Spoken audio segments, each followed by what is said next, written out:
यकीन बड़ा या पीर।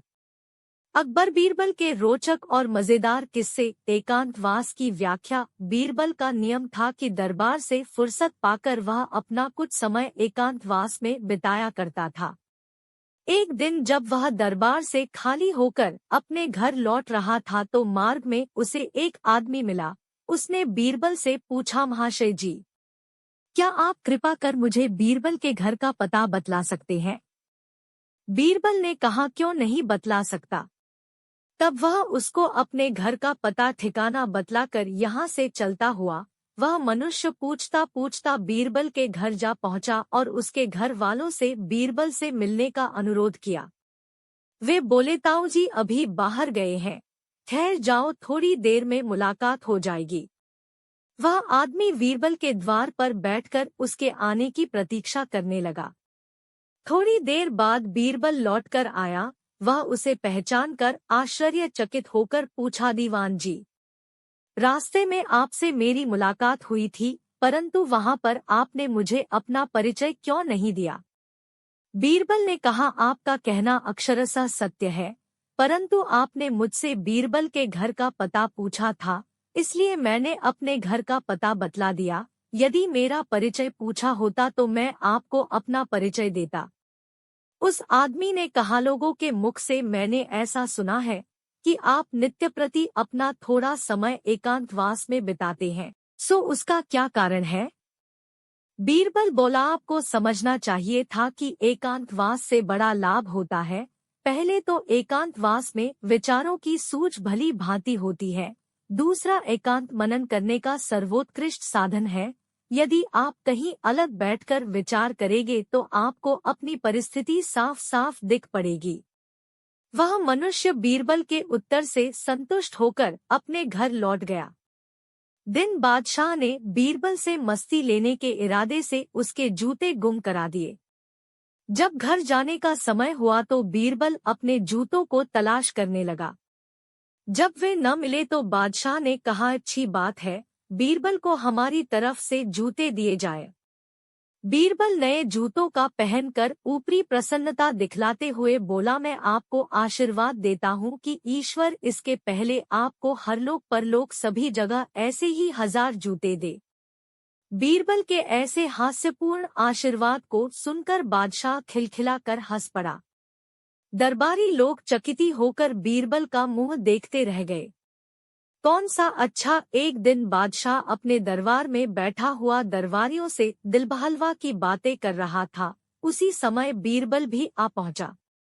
बादशाह ने बीरबल से पूछा, बीरबल, क्या बतला सकते हो कि फल कौन सा अच्छा, दूध किसका अच्छा, पत्ता किसका अच्छा, फूल कौन सा अच्छा, मिठास कौन सी अच्छी, राजा कौन अच्छा? उपस्थित मंडली में एक भी ऐसा न था जो उन प्रश्नों का उचित उत्तर देता। तब बादशाह ने इसका भार बीरबल के ऊपर दिया। बीरबल बोला, पृथ्वीनाथ, फलों में बेटा अच्छा है जिससे बाप दादों का नाम पुस्त दर पुस्त चला जाता है।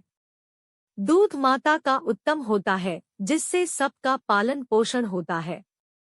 पत्ता पान का अच्छा होता है, इसके देने से नौकर स्वामी भक्त हो जाता है, यहाँ तक कि उसके लिए प्राण तक न्योछावर करने को उद्यत हो जाता है। कपास का अच्छा होता है कारण कि उसके सहारे संसार भर की लज्जा रहती है। मिठास वाणी की अच्छी होती है जिसके फलस्वरूप बिना पैसा कौड़ी के लोग वश में हो जाते हैं। राजाओं में इंद्र अच्छा है जो पानी बरसाकर जगत को पालता है। बीरबल के ऐसे उत्तर से सब सभासदों के सहित बादशाह अति प्रसन्न हुए। कौन सी ऋतु सर्वोत्तम है? एक दिन बादशाह राजकीय कामों से अवकाश पाकर अपने दरबार में बैठे थे। इधर उधर की बातें भी हो रही थी। तब बादशाह ने पूछा, गर्मी, बरसात, जाड़ा, हेमंत, शिशिर और बसंत, इन 6 ऋतुओं में सर्वोत्तम ऋतु कौन सी है? दरबारियों ने अपनी अभिरुचि के अनुसार किसी ने कुछ और किसी ने कुछ बतलाया, परंतु उनका उत्तर कुछ संतुष्टिपूर्ण नहीं हुआ। तब बादशाह ने बीरबल से पूछा। बीरबल ने तुरंत उत्तर दिया, हुजूर, जिनका पेट भरा हुआ होता है उनके लिए सभी ऋतुएं अच्छी होती है, भूखों के लिए एक भी नहीं। यानी सभी बुरी होती है। दिन एक पुजारी अकबर के दरबार में सोने की चूड़ियों से भरी कलाई लेकर आया और अकबर को एक चुनौती दी।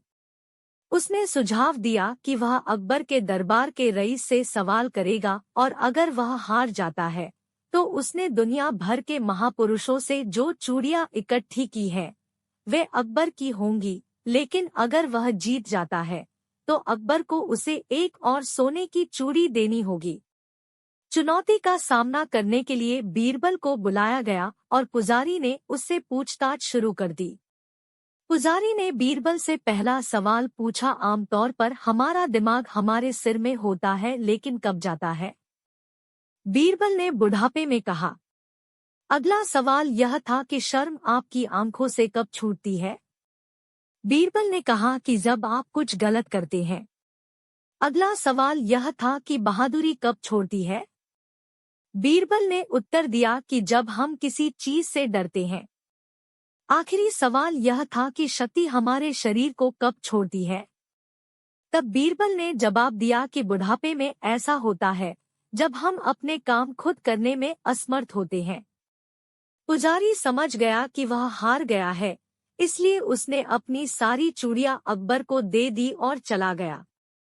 दिन संध्या समय बादशाह और बीरबल हवा सेवन के लिए कहीं जा रहे थे। नगर के बाहर जाकर बादशाह ने देखा कि एक कुत्ता कई दिन की सड़ी होने के कारण काली पड़ी हुई रोटी को बड़ी चाव से खा रहा है। उसे देख बादशाह को मजाक करने की सूझी और बीरबल को संबोधन कर बोला, देखो बीरबल, कुत्ता काली को खा रहा है। दरअसल काली बीरबल की माँ का नाम था। बीरबल अपने हाजिर जवाबी के लिए तो विख्यात ही था। वह झट बोला, हुजूर, उसे वही नियामत है। इस पर बादशाह कुछ चिड़चिड़ा सा गया क्योंकि नियामत उसकी माता का नाम था और काली बीरबल की माता का नाम था। उसने कहा, बीरबल तुम मेरी माता को कुत्ते को खिला रहा है। बीरबल ने उत्तर दिया, क्या आपने मेरी माता से पहले कुत्ते को नहीं खिलाया था? बादशाह ने उत्तर दिया, मैं तुम्हारी माता को नहीं उस काली रोटी के लिए कह रहा था। बीरबल बोला, मैं भी तो यही कहा था कि रोटी चाहे कैसी भी सड़ी गली क्यों न हो, परंतु उसके लिए तो वही नियामत है। बादशाह संतुष्ट हो गया और काफी समय तक बीरबल से कोई दूसरा मजाक नहीं किया।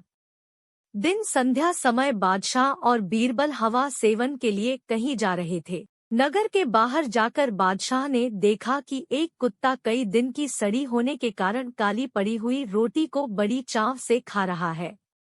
उसे देख बादशाह को मजाक करने की सूझी और बीरबल को संबोधन कर बोला, देखो बीरबल, कुत्ता काली को खा रहा है। दरअसल काली बीरबल की माँ का नाम था। बीरबल अपने हाजिर जवाबी के लिए तो विख्यात ही था। वह झट बोला, हुजूर, उसे वही नियामत है। इस पर बादशाह कुछ चिड़चिड़ा सा गया क्योंकि नियामत उसकी माता का नाम था और काली बीरबल की माता का नाम था। उसने कहा, बीरबल तुम मेरी माता को कुत्ते को खिला रहा है। बीरबल ने उत्तर दिया, क्या आपने मेरी माता से पहले कुत्ते को नहीं खिलाया था? बादशाह ने उत्तर दिया, मैं तुम्हारी माता को नहीं उस काली रोटी के लिए कह रहा था। बीरबल बोला, मैं भी तो यही कहा था कि रोटी चाहे कैसी भी सड़ी गली क्यों न हो, परंतु उसके लिए तो वही नियामत है। बादशाह संतुष्ट हो गया और काफी समय तक बीरबल से कोई दूसरा मजाक नहीं किया। बादशाह अकबर ने कुछ देर कुएं की ओर घूरा, फिर बोले, लेकिन मैं कुछ समझा नहीं, तुम्हारे समझाने का ढंग कुछ अजीब सा है। बादशाह जबकि जानते थे कि बीरबल अपनी बात सिद्ध करने के लिए ऐसे ही प्रयोग करता रहता है। सब समझ जाएंगे हुजूर। बीरबल बोला, आप शाही फरमान जारी कराएं कि नगर के हर घर से एक लोटा दूध लाकर बाग में स्थित इस कुएं में डाला जाए। दिन पूर्णमासी का होगा। हमारा नगर बहुत बड़ा है। यदि हर घर से एक लोटा दूध इस कुएं में पड़ेगा तो यह दूध से भर जाएगा। बीरबल की यह बात सुन बादशाह अकबर ठहाका लगाकर हंस पड़े। फिर भी उन्होंने बीरबल के कहनुसार फरमान जारी कर दिया। इसे भी पढ़ें। ताली एक हाथ से नहीं बजती, गौतम बुद्ध से जुड़ा प्रेरक प्रसंग। शहर भर में मुनादी करवा दी गई कि आने वाली पूर्णमासी के दिन हर घर से एक लोटा दूध लाकर शाही बाग के कुएं में डाला जाए। जो ऐसा नहीं करेगा उसे सजा मिलेगी। पूर्णमासी के दिन बाग के बाहर लोगों की कतार लग गई। इस बात का विशेष ध्यान रखा जा रहा था कि हर घर से कोई न कोई वहां जरूर आए। सभी के हाथों में भरे हुए पात्र, बर्तन दिखाई दे रहे थे। बादशाह अकबर और बीरबल दूर बैठे यह सब देख रहे थे और एक दूसरे को देख मुस्करा रहे थे। सांझ ढलने से पहले कुएं में दूध डालने का काम पूरा हो गया। हर घर से दूध लाकर कुएं में डाला गया था। भरी निगाहों से बादशाह अकबर ने बीरबल की ओर देखते हुए पूछा, ऐसा क्यों हुआ? शाही फरमान तो कुएं में दूध डालने का जारी हुआ था, यह पानी कहाँ से आया? लोगों ने दूध क्यों नहीं डाला? बीरबल एक जोरदार ठहाका लगाता हुआ बोला, यही तो मैं सिद्ध करना चाहता था हुजूर। मैंने कहा था आपसे कि बहुत सी ऐसी बातें होती हैं जिस पर लोग एक जैसा सोचते हैं, और यह भी एक ऐसा ही मौका था। लोग कीमती दूध बर्बाद करने को तैयार न थे। वे जानते थे कि कुएं में दूध डालना व्यर्थ है, इससे उन्हें कुछ मिलने वाला नहीं था। अकबर बीरबल की संपूर्ण कहानियों को पढ़ें। Famous Akbar Birbal stories in Hindi. Akbar Birbal की प्रसिद्ध कहानियां। इसलिए यह सोचकर कि किसी को क्या पता चलेगा, सभी पानी से भरे बर्तन ले आए और कुएं में उड़ेल दिए। नतीजा, दूध के बजाय पानी से भर गया कुआं। बीरबल की यह चतुराई देख बादशाह अकबर ने उसकी पीठ थपथ पाई। बीरबल ने सिद्ध कर दिखाया था कि कभी कभी लोग एक जैसा भी सोचते हैं। सभी वहां से चले गए तो बादशाह अकबर व बीरबल ने कुएं के निकट जाकर अंदर झांका। कुआं मुंडेर तक भरा हुआ था, लेकिन यह देख बादशाह अकबर को बेहद हैरानी हुई कि कुएं में दूध नहीं, पानी भरा हुआ था। दूध का तो कहीं नामोनिशान तक न था। इसे भी पढ़ें। प्रेरक प्रसंग, प्रार्थना, प्रेम और समर्पण का नाम है ओशो कथा सागर। हैरानी भरी निगाहों से बादशाह अकबर ने बीरबल की ओर देखते हुए पूछा, ऐसा क्यों हुआ? शाही फरमान तो कुएं में दूध डालने का जारी हुआ था, यह पानी कहाँ से आया? लोगों ने दूध क्यों नहीं डाला? दशा को देखकर उनको अपने मुक्त होने की आशा हुई, परंतु यह बात निर्मूल थी। बादशाह उनके पास पहुंचकर बोले, तुम्हारा बादशाह जिस वस्तु को चाहता है वह मैं तब तक उसे नहीं दे सकूंगा जब तक कि इस सुदृढ़ किले की एक दो ईंट न ढह जाए। उसी वक्त तुम लोग आजाद किए जाओगे। खाने पीने की तुम्हें कोई तकलीफ नहीं होगी। मैंने उसका यथाचित प्रबंध करा दिया है। इतना कहकर बादशाह चले गए, परंतु कैदियों की चिंता और बढ़ गई। वे अपने मुक्त होने के उपाय सोचने लगे।